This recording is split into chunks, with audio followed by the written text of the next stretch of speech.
good morning everyone. Welcome to Distance Learning Day 2.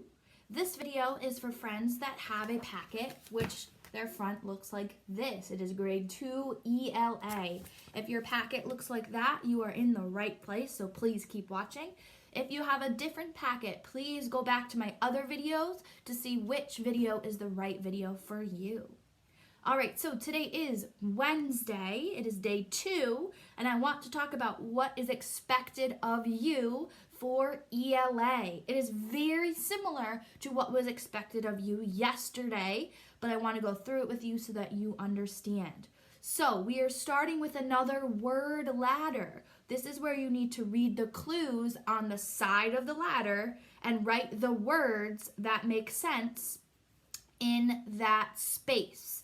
So you want to start at the bottom because the bottom already has a word. So start at the bottom and work your way up using the clues and using what it asks you to do. Change a letter, take away a letter, etc. until you get to the top of the ladder and have completed all the words. Once you complete that page, you're going on to a story called The Wind. It is not a story, actually. It is a poem. So you want to read the poem at least 2 times to really make sure you understand it, because poems are a little bit more difficult to read, and you want to make sure you really get the main idea and understand what the poem is trying to say. And then there are 3 read and think questions. 1 says, what won't stay on your head on a windy day? 2 says, what 2 things do the trees do? And 3 says, a ballet is a kind of dance. Why do you think the poet chose this word to describe what the wind does? There's some space on the bottom of that page to answer those 3 questions. If you don't have enough space to answer those questions, no worries. You can just grab a piece of notebook paper, a blank piece of paper, and write the answers to those questions on there. After you complete the poem and the 3 read and think questions, you're going to read a story called Hannah's Crayons. You want to read that story 3 times, okay, 3 reads, to make sure that you understand what's going on, what are the story elements, what's the main idea. And then after that 3rd time, there are 3 questions that they want you to answer about the story. They want you to answer the question and then color the evidence from the text in a different color. If you don't have crayons, you can just underline in pencil and put the letter of the color next to it. So R for red, B for blue, and G for green, whichever way works for you. Once you finish answering the questions, just like yesterday, there are some statements that you need to either cut out with scissors and glue or tape into true or false. So whether the statement is true, it did happen, or it is false, it did not happen. If you don't have scissors or something to tape it or glue it down, instead you can write the sentences in the correct column for true or false, whatever way is easiest for you.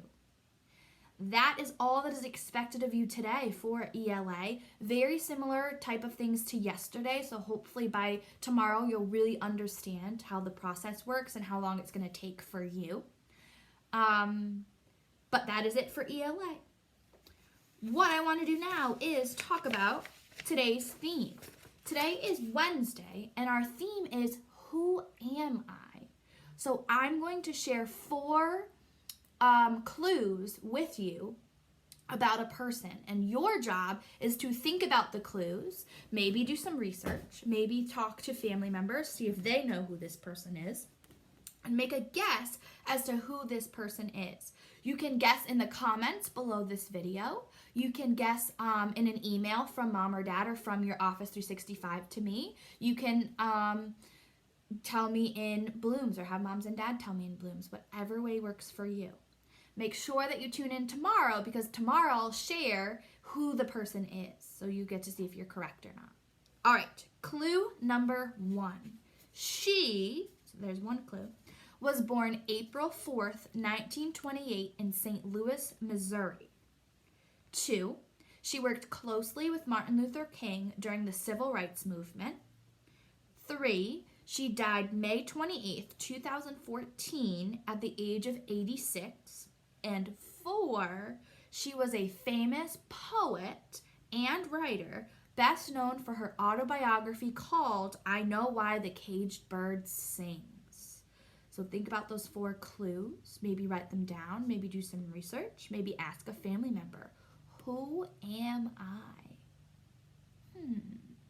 Don't forget to tune back in tomorrow to see who I am. Don't forget to make a guess in the comments, email, Blooms, whatever works for you. I can't wait to see who your guesses are. All right, moving on to math. For this video, all of my friends have a math packet that looks like this. If your math packet does not look like this, you may either stop the video here or skip all the way to the end to hear my joke and find a video that works for you. Or if this is your packet, stay tuned so you can hear what the expectations are of you for math today.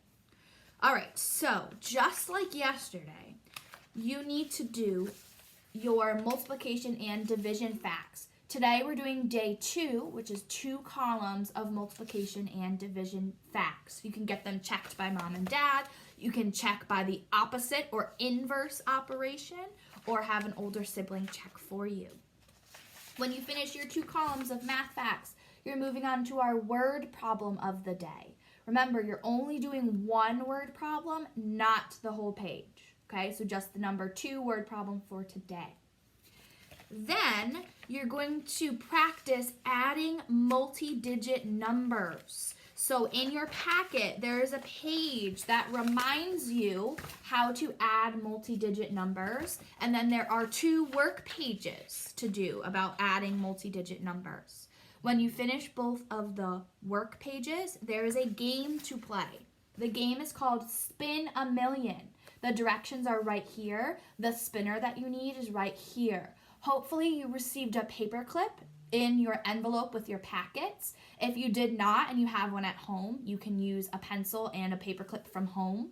If you don't have either of those things, you can just use a dice, roll the dice to make a number. You can use a deck of cards, flip over the numbers to figure out your numbers, or you can just input random numbers. Be creative, figure out what way works for you to play this game. There's lots of different options. And remember, this game can be played with an adult, it can be played with a brother or sister, dog or cat, or even can be played by yourself. So those are the 3 things that are required of you today for math. So now you know what you need to do for ELA and math. I want to remind you that if you ever have any questions and you are in my class, you can feel free to email me on your Office 365, have mom or dad email me on your Office 365, have mom or dad send me a message on Blooms, or you can even log into Microsoft Teams and chat with me through that. If you're not in my class, make sure you have mom or dad email your teacher, or if your teacher uses an app like Class Dojo, Remind, anything like that, make sure mom and dad send them an email on that app. Lastly, I would like to leave you with a joke. The joke of the day is, what did the science textbook say to the math textbook? Wow, you've got a lot of problems. Thank you for watching. That is it for Distance Learning Day 2. Enjoy your ELA and math work, and I will see you tomorrow to tell you who our mystery person is.